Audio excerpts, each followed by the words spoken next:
नमस्कार मुलांनो. शिवरायांच्या गोष्टी या आपल्या सीझनमधली आजची आपली तिसरी गोष्ट.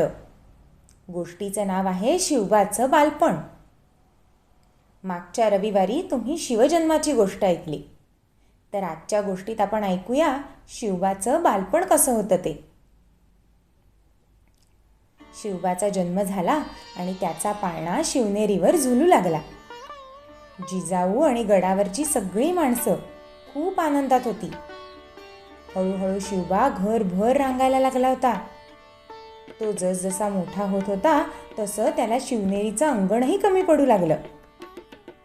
त्याला गडावर खूप सवंगडी देखील मिळाले. त्यांच्यासोबत अंधळी कोशिंबीर, भोवरा, लपंडाव, चेंडू असे सगळे खेळ खेळण्यात शिवबा अगदी रंगून जायचा. पोपट, कोकिळ, वाघ यांचे हुबेहूब आवाज काढायचा. सवंगड्यांसोबत मातीचे हत्ती, घोडे तयार करणे, किल्ले करणे हे शिवबा अगदी आवडीने करायचा. शिवबा सवंगड्यांबरोबर त्यांच्या घरीही जात असे. त्यांचं घर जरी लहान असलं तरी तिथे जाऊन कांदा भाकरी खाणं शिवबाला खूप आवडायचं. मुलांनो, जिजाऊ आणि दादोजी कोंडदेव या दोन व्यक्तींचं शिवबावर संस्कार घडवण्यात, त्याच्यात स्वराज्याचं बी पेरण्यात फार मोठं योगदान आहे बरं का. जिजाऊ लखुजीराव जाधवांसारख्या बलाढ्य सरदारांची कन्या होत्या. त्यामुळे राजकारणाचे आणि युद्धनीतीचे बाळकडूच त्यांना मिळालेले होते. जिजाऊ मोठ्या स्वाभिमानी आणि स्वातंत्र्यप्रिय होत्या. त्यामुळे शिवबा परक्यांची चाकरी करणार नाही आणि स्वराज्य स्थापन करेल हे त्यांनी ठरवलं होतं.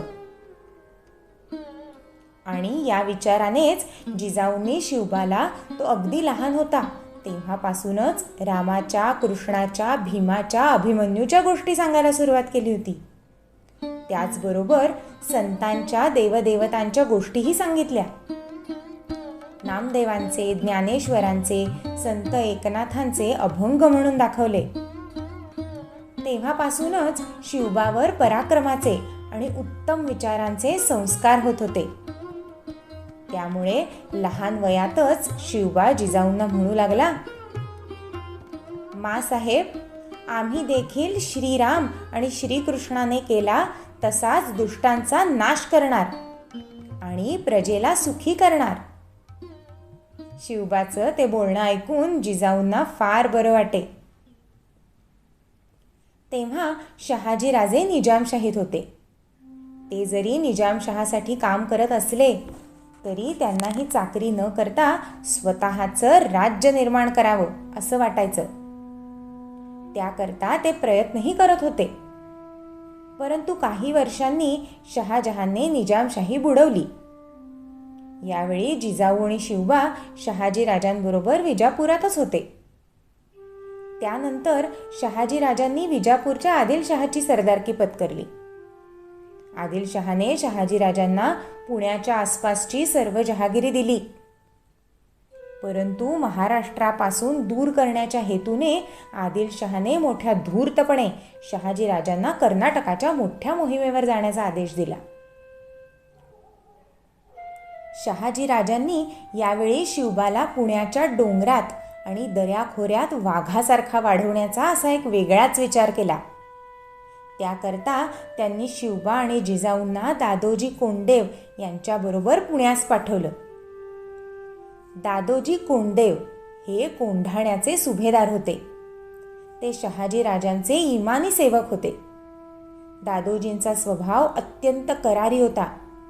शिस्तीचे ते अतिशय कडक होते, पण तितकेच प्रेमळही होते. पुण्याला आल्यावर शिवबाचं शिक्षण दादोजींबरोबर सुरू झालं. दादोजींनी शिवबाला युद्धकला शिकवायला सुरुवात केली. जसं की घोड्यावर बसणे, कुस्ती खेळणे, दांडपट्टा चालवणे, तलवार चालवणे. तसंच राज्यकारभार कसा करावा, शत्रूशी युद्ध कसं करावं, शत्रूच्या दुर्गम प्रदेशातून कसं निसटावं, किल्ले कसे बांधावे, उत्तम हत्ती आणि घोडे कसे ओळखावे, हे सगळंही दादोजी शिवबाला शिकवत होते.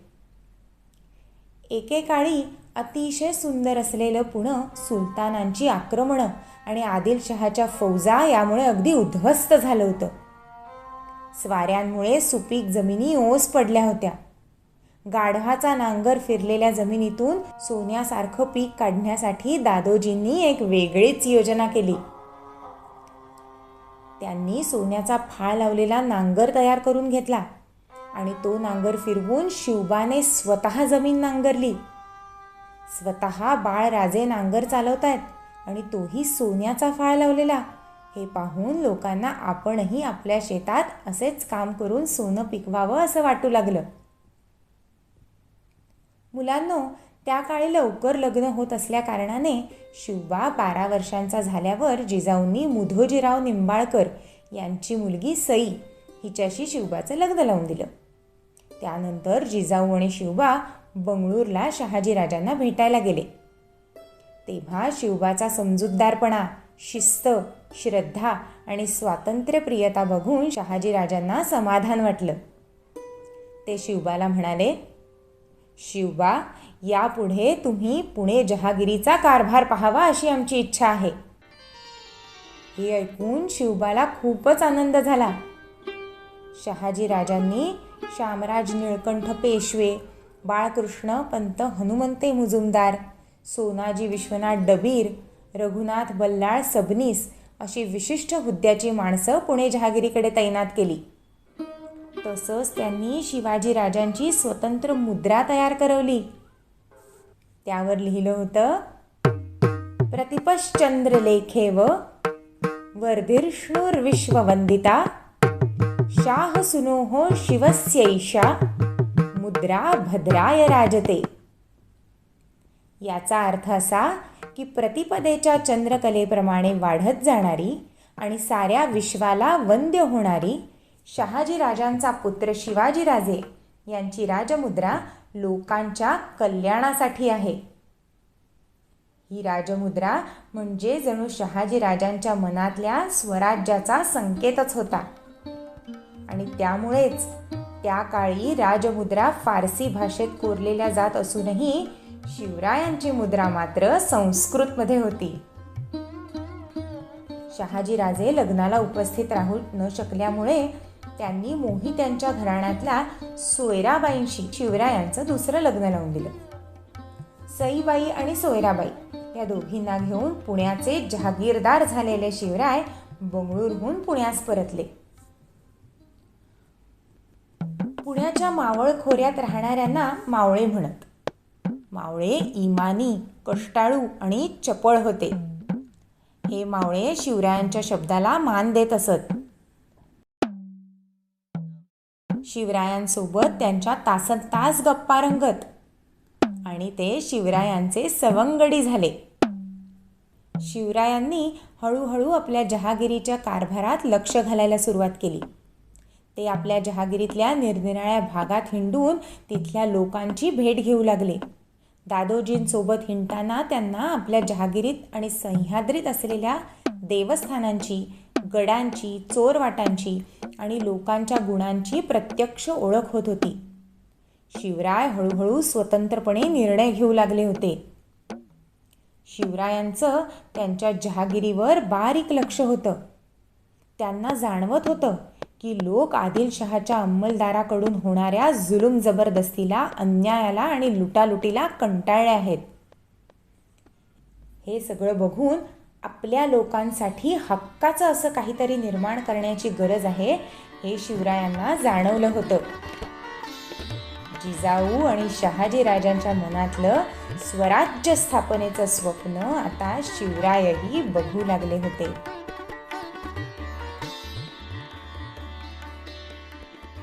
कसं बरं साकार केलं शिवरायांनी हे स्वप्न? ऐकण्यासाठी सबस्क्राईब करा छोट्यांच्या गोष्टी बाय पूजा अँड प्राची या आपल्या चॅनलला. अच्छा,